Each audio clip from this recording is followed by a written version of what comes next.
Hey les amis, comment ça va? J'espère que vous allez tous très bien. On se retrouve pour une vidéo à 17h24, 25 maintenant, exactement. Alors vous n'êtes pas habitué à voir une vidéo à cette heure-ci. Je vais vous faire un petit résumé de la situation actuelle, des sanctions, des réactions, sanctions, réactions, ou action, réaction, je ne sais plus comment on disait dans le film. Je ne sais plus c'était quel film les amis, n'hésitez pas à me dire quelle est la référence que je viens de faire. Donc tout d'abord, on va partir sur, bien sûr, la sanction pour Benassia. Il y a eu des nouvelles selon la Provence. Il devrait peut-être être sanctionné probablement de 4 matchs ou plus ou moins. On va aller voir ça plus précisément sur l'article de la Provence. J'ai noté ce qui était important pour ceux qui ne sont pas intéressés par ma lecture. Autre chose aussi, par l'équipe qui nous vient de nous écrire un article, on va voir en quoi ça concerne. Ça consiste à parler de Benassia encore, le dossier Benassia. On va le lire ensemble, on va le découvrir ensemble. Et on va aussi parler de Geoffrey Kondogbia. Et oui, Geoffrey Kondogbia qui est mis en défense depuis un match. Oui. Le match à Lyon, il a été en défense, il a été très bon. Et il va nous donner son ressenti. Et apparemment, il se sent bien. Il se sent bien en défense et il voudrait pourquoi pas continuer en défense. Donc, qu'est-ce qu'on aura en défense prochainement? On va le voir ensemble, les amis. Tout d'abord, le petit soutien de la chaîne, l'abonnement. Donc, on passe par le like, l'abonnement, la cloche, les commentaires en dessous et vous avez aussi le partage. Et aussi dans la description, vous avez tous mes réseaux sociaux. D'ailleurs, pour le maillot gagné par Massilia, si tu es là, Massilia13, tu es abonné à ma chaîne en payant un abonnement par mois, eh ben, tu as gagné le maillot. Malheureusement, tu n'as pas répondu pour l'instant et il y a plusieurs personnes qui répondent peut-être à ta place. J'ai reçu 2, 3 réponses sur Twitter, sur d'autres réseaux, mais j'ai l'impression que ce n'est pas la vraie personne. Alors, il n'y a une simple action à faire pour voir si c'est toi vraiment, Massilia, qui a gagné le maillot et qui me contacte. Tu me contactes sous les vidéos en privé que j'ai fait pour les abonnés payants. Donc, il y a des vidéos privées sur ma chaîne YouTube que seuls les abonnés qui ont payé un abonnement peuvent voir. Donc, si tu regardes une des vidéos sur le cas, alors il y a une vidéo sur, dernièrement, il y a un vlog. Le vlog OM Nice que j'ai fait il y a une semaine, et tu vas dessus, tu me mets un commentaire, c'est moi, Massilia, machin, machin. Et à la limite, tu me contactes après sur un autre réseau social pour m'envoyer ton adresse pour que je t'envoie le maillot. Donc, c'est compris pour tous ceux qui veulent me tromper. Si vous voulez pas me tromper, il faut vous abonner à la chaîne. Vous venez avec votre nom, Massilia13, et tu vas en dessous dans les commentaires des vidéos privées. Donc, seuls les abonnés peuvent avoir accès.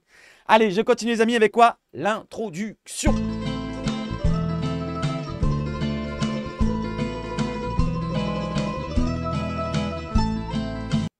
Alors l'introduction elle a été assez longue, je suis désolé. Et tout d'abord, je tenais à vous dire qu'il y a cette vidéo-là. Donc l'OM Inside est sorti du côté du Groupama Stadium. Une vidéo de 18 minutes qu'on pourra regarder pourquoi pas demain. Demain, oui, à la conférence de presse d'avant-match OM Strasbourg à partir de 13h30.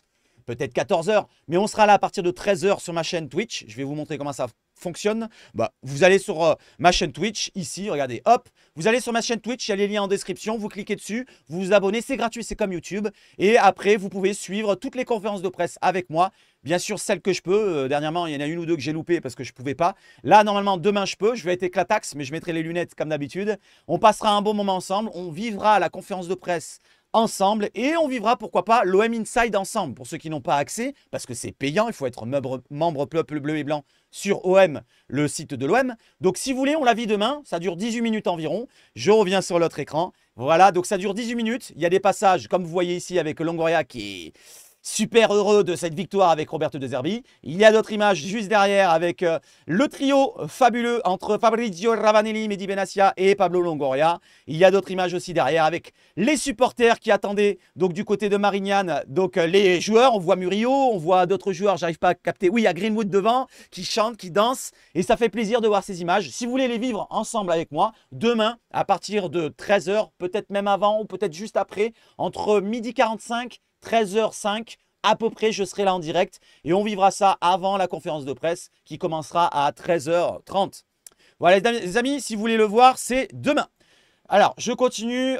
Donc maintenant, passons sur les sanctions. Alors, sur les sanctions, on a cette sanction-là, c'est pour Léo Balerdi. L'OM a essayé de retirer le carton jaune. On l'a entendu par l'équipe qui nous a relayé cette information-là. Mais malheureusement, la conférence, j'allais dire, la commission de discipline hier de la LFP a sanctionné, donc de la discipline plutôt, a sanctionné un match ferme pour Léo Balerdi après son carton rouge reçu par la trombine que vous voyez à gauche. Le défenseur de l'OM purgera donc sa suspension lors de ce match face à Strasbourg. Mais il sera présent pour le match face à Angers, et face à Paris, et face à Montpellier juste avant. Donc, pas de souci, ça sera qu'un match, mais c'est quand même un match. Voilà, je vais vous dire, ce carton jaune, ils auraient pu quand même l'enlever, comme le carton jaune, le deuxième carton jaune de Derek Cornelius qui a donné un carton rouge.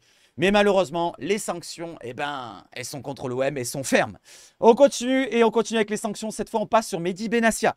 Lyon-OM, que risque Mehdi Benassia convoqué lors de la prochaine réunion de la commission de discipline qui se déroulera mercredi prochain? Je continue, je lis l'article. Pas en entier, je vous lis ce qui est important. Ce qui est en jaune, avant c'était Éric Roy, on s'en fout d'Éric Roy. Mais étant donné qu'il ne s'agit pas d'une expulsion et d'une suspension automatique, le dirigeant olympien, donc Mehdi Benassia, est convoqué pour la prochaine réunion de la commission de discipline, mercredi 2 octobre. Il a reçu la notification au cours des dernières heures. Il estime toujours être dans son bon droit, jugeant qu'Alexandre Lacazette commet auparavant une faute sur Balerdi. Vous vous en souvenez, il accroche le maillot. Comme je vous l'ai expliqué, l'action en fait, tu as Lacazette qui prend le dessus, il est devant Balerdi, oui certes, mais après ils sont en contact tous les deux. Lacazette accroche le maillot de Balerdi. En accrochant le maillot de Balerdi, il arrive à faire un tourniquet et à tromper Balerdi dans son geste, qui est même un geste assez intelligent de sa part. Il passe devant Balerdi, Balerdi est pris de court, il est derrière, mais si on regarde bien, c'est toujours Lacazette qui tient le maillot. Ensuite, tu as Lacazette qui se laisse tomber comme une trompette et Balerdi, il est pris dans l'élan, il tombe derrière lui, il accroche un petit peu pour se rééquilibrer, mais malheureusement, l'arbitre, il a vu que la faute de Balerdi. Alors oui, comme je vous l'ai dit en direct, à chaud et même comme je vous l'ai dit à froid, on peut siffler une faute de Balerdi. Il s'est fait avoir, voilà, il a joué fine du côté de Lacazette et Balerdi s'est fait avoir comme un bleu-bite. Mais, monsieur l'arbitre, quand on lui dit non, il n'y a pas faute, non, il n'y a pas faute, non, il n'y a pas faute, non, c'est monsieur Lacazette qui fait la faute, il devrait aller voir la VAR, le VAR, c'est quand même important, on est à la 5e minute, en plus il aurait dû prendre ça en compte, le fait qu'il y ait Kondogbia qui soit juste derrière pour compenser un peu les erreurs de Balerdi, et bien normalement, il devrait regarder la vidéo, regarder, se dire, ah ouais merde, c'est Lacazette qui fait la faute, il y a une petite faute de Balerdi, donc je vais laisser la faute pour Lyon, ou alors je vais retourner la faute. À la limite, il laisse la faute pour Lyon. Allez, il n'y a pas de souci, il laisse la faute pour Lyon, mais il n'exclut pas Balerdi. Il lui dit, bon, cette fois-là, attention, tu as fait une petite erreur, je veux bien, c'est Lacazette qui t'a emporté, mais il y a quand même eu une faute. Alors la prochaine fois, attention, parce que le carton rouge, il va arriver. Il aurait dû faire comme ça. Et après, malheureusement, il s'est emballé et il y a eu un carton rouge. Donc je continue. Il estime toujours être dans son bon droit, jugeant que Lacazette commet la faute auparavant sur Balerdi, avant le deuxième avertissement, et que le penalty juste après, n'aurait pas dû être sifflé à cause d'un hors-jeu préalable. Et c'était encore Lacazette qui était dans le coup, il était hors-jeu sur le côté droit, on s'en souvient avec l'image arrêtée que je vous ai montrée dans le débrief à froid.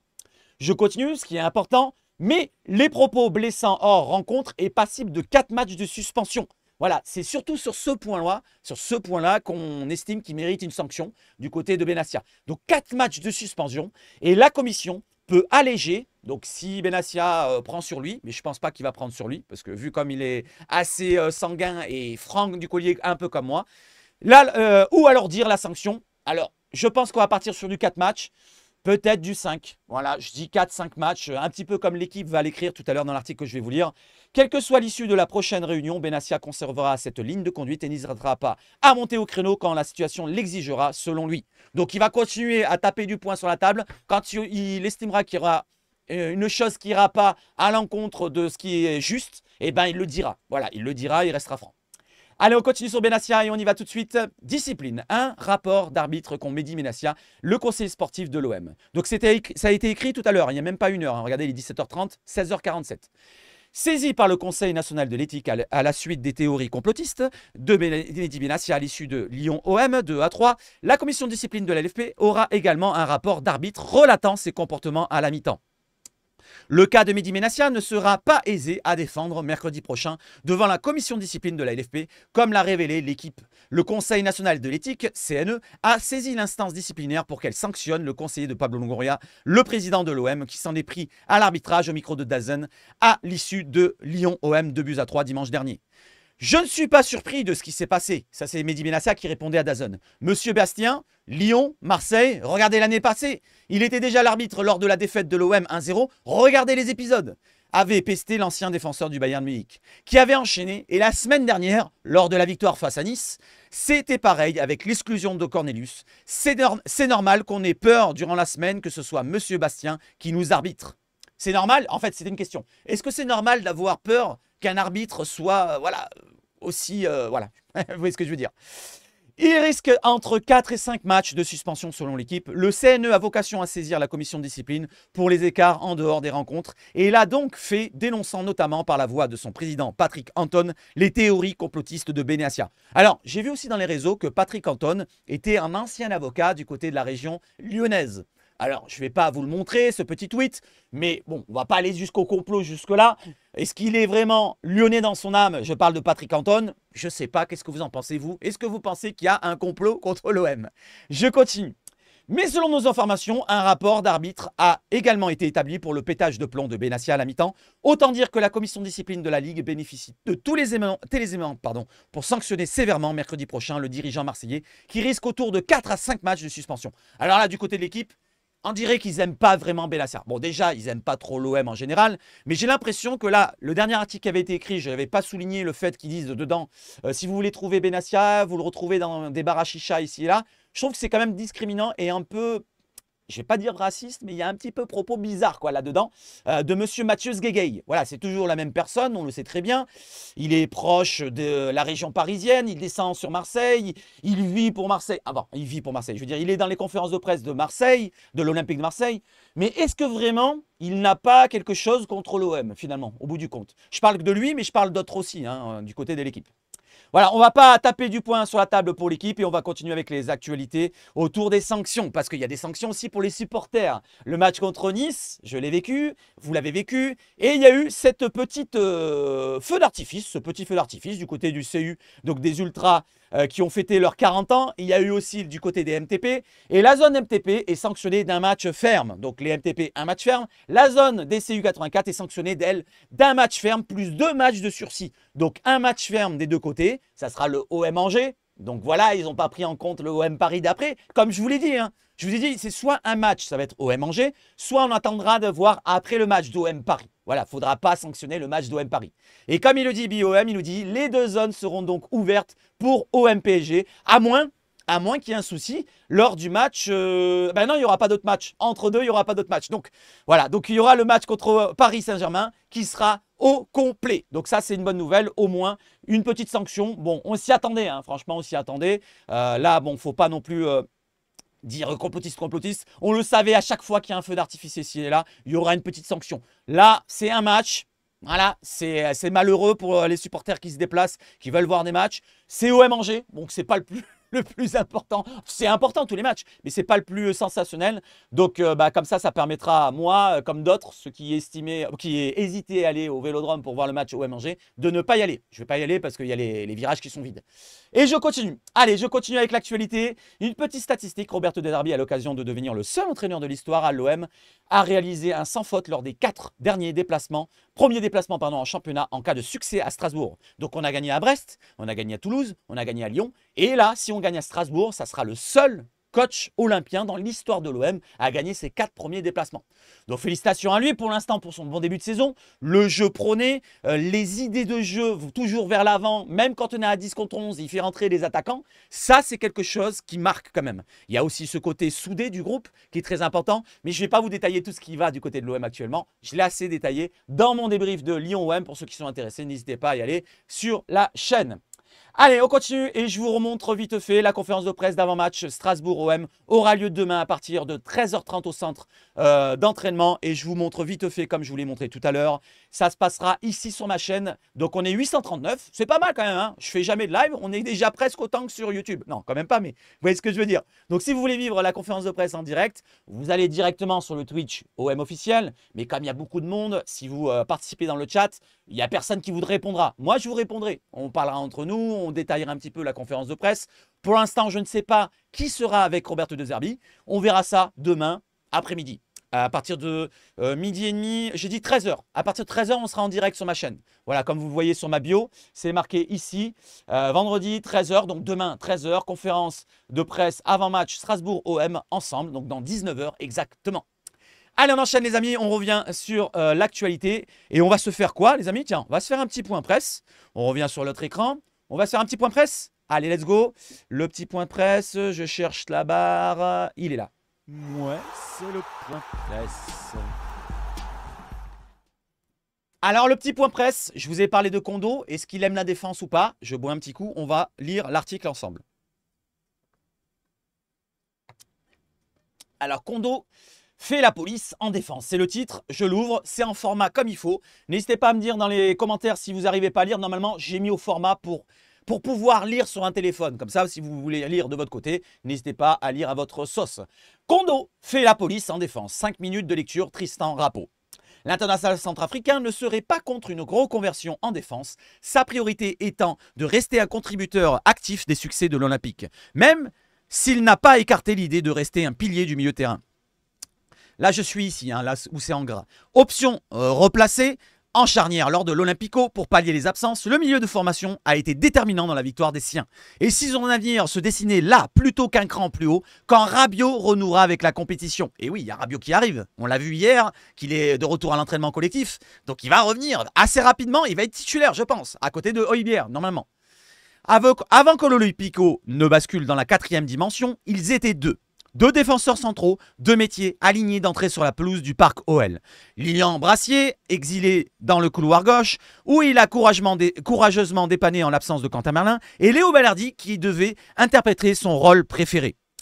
L'histoire retiendra qu'en cette nuit où la charnière marseillaise a été pilonnée 90 minutes durant, celle-ci a reposé sur les gonds d'un milieu reconverti. Entre une recrue encore tendre et un capitaine exclu en moins de 5 minutes, ils ont oublié minutes, un patron nommé Geoffrey Kondogbia, 31 ans. Et oui, c'est vrai qu'il a tenu la baraka. Je savais qu'il serait titulaire car il est dans les petits papiers du coach, mais j'ai été surpris de le voir à cette place. Au final, je l'ai trouvé impérial, calme, tout à fait serein. Il a livré un grand match, applaudit Raoul Savoie, son sélectionneur en République Centrafrique, présent au Groupama Stadium dimanche dernier. Ah tiens, je ne savais pas. On avait discuté de cette reconversion la saison passée, quand il finissait les rencontres à ce poste. L'idée avait germé car elle se tient. Il a toutes les qualités pour s'y imposer. C'est vrai qu'il a une qualité assez importante dans le physique. Le jeu aérien, il est très fort, Kondogbia. L'impact, donc, il va le donner. Côté, qu'est-ce qu'on peut dire à part le physique? Intelligence de placement, avec l'expérience qu'il a, il peut totalement s'adapter à ce jeu défensif, ce rôle défensif. Il était un cran dessus, il était milieu défensif, c'est un gros récupérateur de base, donc il ne perdra pas ses repères de récupérateur de base, mais en partant de derrière. Il a une bonne construction de jeu avec le jeu qu'il avait avant, en milieu de terrain, donc ça pourrait permettre d'avoir un bon relanceur en partant de derrière, en plus gaucher, si Brassier ne va pas, Cornelius ne va pas, bon finalement on a beaucoup de gauchers finalement, et ça serait Kondogbia qui serait titulaire, pourquoi pas, en cas de joueur absent. Je ne sais pas ce que vous en pensez, n'hésitez pas à me dire, est-ce que ça vous plairait, tiens la question que je vous pose, est-ce que ça vous plairait de voir Kondogbia titulaire à côté d'un Balerdi par exemple? Balerdi, Kondogbia pour le reste de la saison, côté gauche Merlin, côté droit Murillo par exemple, ou Lirola, peu importe, on verra bien. Qu'est-ce que vous en pensez? Est-ce que vous mettriez Kondogbia en défense centrale? Voilà, on l'a vu contre Lyon, ça a tenu la baraka, c'est qu'un match. Mais par rapport à son profil de joueur, moi je trouve que ça peut matcher, ça pourrait matcher. Bien plus qu'un Rongier, parce qu'on parlait de Rongier qui avait ce rôle-là un peu hybride où il pouvait être soit en latéral droit, bon ça ne fonctionne pas pour l'instant actuellement pour Rongier, il a du mal, ou soit en défenseur central comme il avait joué dernièrement avec l'année Tudor où il était face à Paris, on s'en souvient. Mais au-delà de ça, il n'a pas eu autant une importance dans une rencontre comme il l'a eu Kondogbia, je trouve. Moi, c'est mon avis. Je continue. L'intéressé favorable à cette idée. La graine pousse aussi dans l'esprit de Roberto De Zerbi. Au moins, depuis la trêve internationale, dès que la piste Rabiot a pris de l'épaisseur en coulisses, l'ex-Bianconero ne pose pas son baluchon en Provence pour y cirer le banc. Si le Duc, en parlant de Rabiot, vient à peine de renouer avec les séances collectives et devrait être fin prêt à la mi-octobre, une place lui est promise au sein du double pivot cher à Roberto De Zerbi.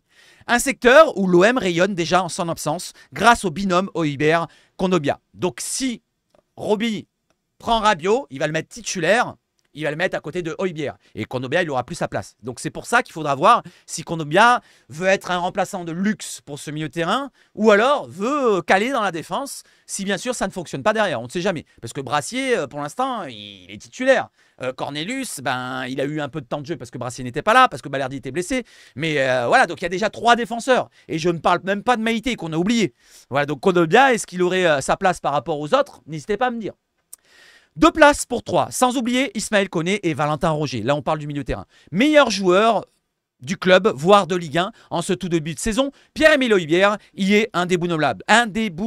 Moi, je trouve que c'est le meilleur joueur tout court de l'OM. Voilà, notre meilleur recrue actuellement. Et le meilleur joueur de Ligue 1, pas loin, on ne doit pas être loin. C'est ce qu'ils disent un petit peu. Un peu moins le natif de Nemours, malgré des copies très convaincantes et une nette montée en puissance. Donc là, il parlait de Kondogbia. S'il continue ainsi, il apparaît délicat de s'en priver. Une solution apparaît, celle de le faire reculer, où personne, hormis Leonardo Ballardi, ne s'est encore imposé.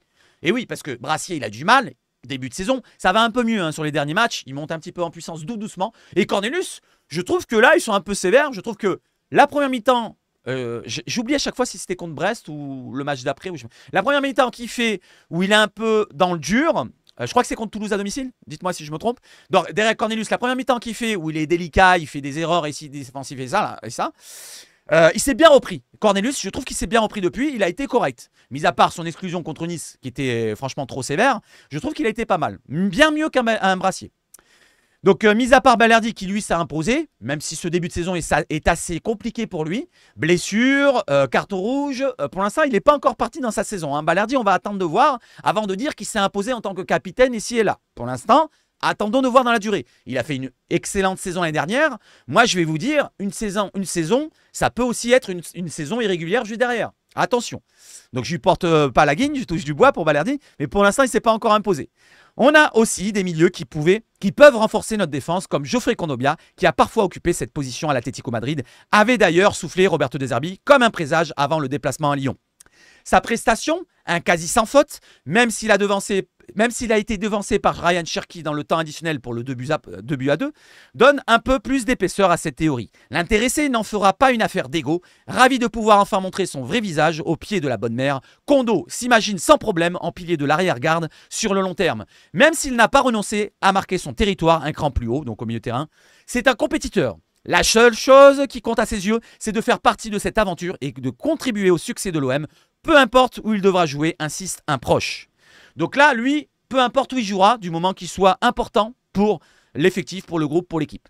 L'OM qui lui a ouvert les portes de la sélection centrafricaine, l'irigeant en capitaine dès sa première apparition en novembre 2018, n'a aucun doute sur l'adaptation de son protégé.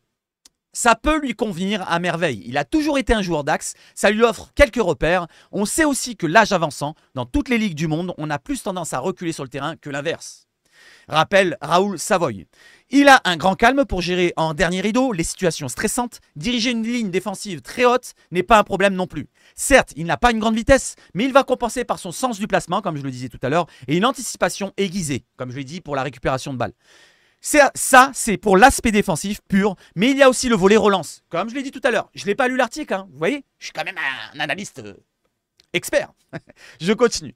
Un point qui n'enchante guère Roberto De Zerbi pour l'instant, à l'image de ses critiques formulées après la réception du gym, donc de Nice. Il est capable de faire les bons choix, d'être réactif. Par son sens de la passe, il peut casser le pressing adverse et lancer les transitions.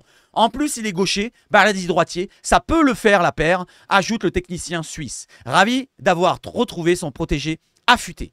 Pendant le dernier rassemblement, on l'a enfin senti en pleine possession de ses moyens, en pleine confiance avec son corps. Il a fait une bonne préparation, il ressent l'affection de Roberto De Zerbi. Tous ses pépins appartiennent au passé, la tête dirige tout. Quand vous êtes bien dans votre tête, tout le reste suit. Ce qui veut dire, donc le coach du Centrafrique, le coach suisse du Centrafrique, Savoy, il veut dire que le physique suit avec la tête. Quand tu es bien dans ta tête, le physique va suivre. Et là, il est bien dans sa tête, Kondogbia. Voilà, il s'est reboosté. Voilà, il est arrivé cette saison pour l'OM pour s'imposer. Pas l'année dernière, il était un petit peu dans le dur, je ne sais pas, peut-être parce qu'il voyait que ça se passait mal ici et là. Ça allait mal, donc tout allait mal pour lui. Et là, cette année, ça part bien. Voilà, il était titulaire dans le milieu de terrain. Il a eu de la chance qu'il n'y ait pas eu vraiment de recrue au début. Maintenant, ça va être difficile pour lui de pouvoir être au milieu de terrain titulaire. Mais il aura quand même cette position reculée dans le jeu, pourquoi pas. Pourquoi pas. La suite, justement, est un nouveau déplacement. Cette fois à Strasbourg, où l'Olympique sera encore au Forlin de Leonardo Ballardi suspendu et Quentin Merlin encore blessé à la cuisse, n'oublions pas. Malgré le retour de Derek Cornelius, les résurrections de Paul Lirola et Ulysse Garcia, Kondo pourrait remplir derrière en Alsace. Et si l'OM avait trouvé son nouveau policier? C'était la question, je vous le demande encore une fois. Et si on avait trouvé notre nouveau policier? La seule chose qui compte à ses yeux, c'est de faire partie de cette aventure, de contribuer au succès de l'OM. Peu importe où il devra jouer, un proche. Et derrière, il y a la suspension des MTP, des CU. Voilà les amis. Et on enchaîne derrière, on change d'écran, on va sur cela avec Matteo Ganuzzi qui nous parle du côté de Free Foot. Il nous dit un retour à l'OM. Ça peut être une belle opportunité dans le futur. C'est un club que j'ai dans le cœur. Donc une idée n'est pas non. Un retour à l'OM, pourquoi pas à l'avenir. Bon, on le sait très bien, c'est de la com. Il ne va pas dire non, l'OM, je ne veux pas revenir, ça ne m'intéresse plus, et ci et là. C'est toujours de la com. Mais c'est pas grave, même s'il est plus à l'OM, on en parle. Et il a parlé de qui? Il a parlé justement de Rabiot. Sur Rabiot, il a dit quoi, Matteo Ganuzzi? Rabiot lui a parlé et il lui a dit, il m'a dit que ça allait être une saison très importante pour lui. Qu'il a envie de faire de très belles choses à l'OM et qu'il a vraiment hâte, de découvrir le Vélodrome. Voilà les réponses de Matteo Ganuzzi sur l'OM plus ou moins. Maintenant, partons sur les dernières photos que je voulais vous montrer. Les leaders, est-ce que ça va être eux jusqu'au bout? Est-ce que Rabiot va prendre le flambeau de Balerdi ou de Højbjerg s'il se sent mal? Parce que Rabiot est aussi normalement un leader dans l'âme. C'est un grand joueur international ici et là. Il n'a pas gagné le mondial, comme je l'avais dit. Voilà, il était en 2022 et pas en 2018. Je me suis trompé, merci Hollywood. Et là, on voit Højbjerg, patron, avec ses grosses cuisses, ses gros mollets, qui est très important quand même pour notre équipe en ce moment.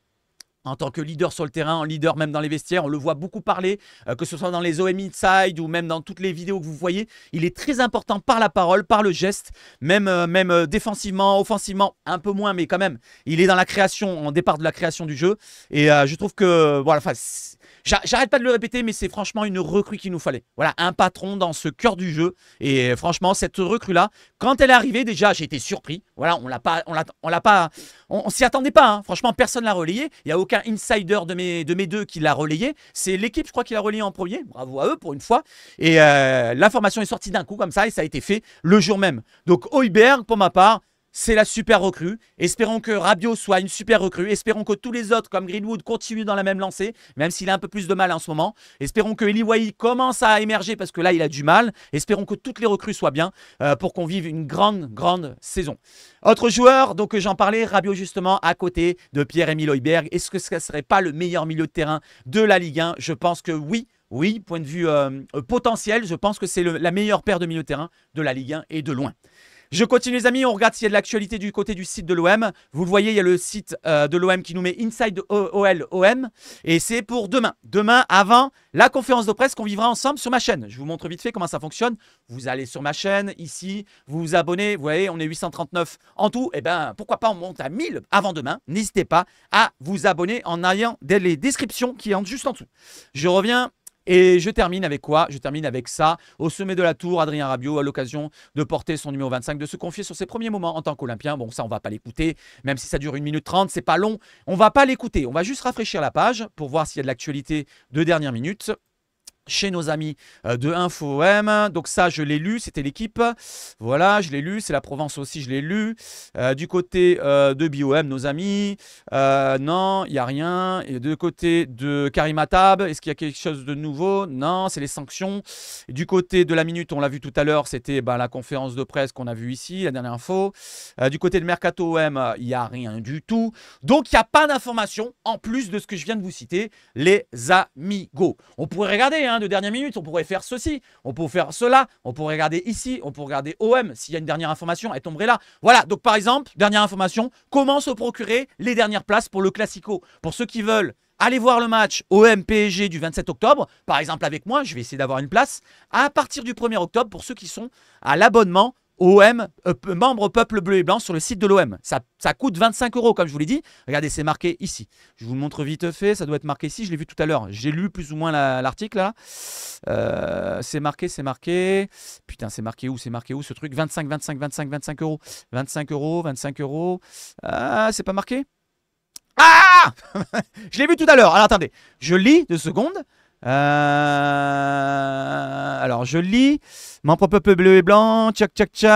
En tout cas la vidéo est terminée, il n'y a plus d'informations. Si vous voulez me quitter, n'hésitez pas à vous abonner. Je vous mets l'alerte, hop, vous abonnez, like, partage. Alors dès que je trouve le 25 € pour vous montrer que ça coûte bien 25.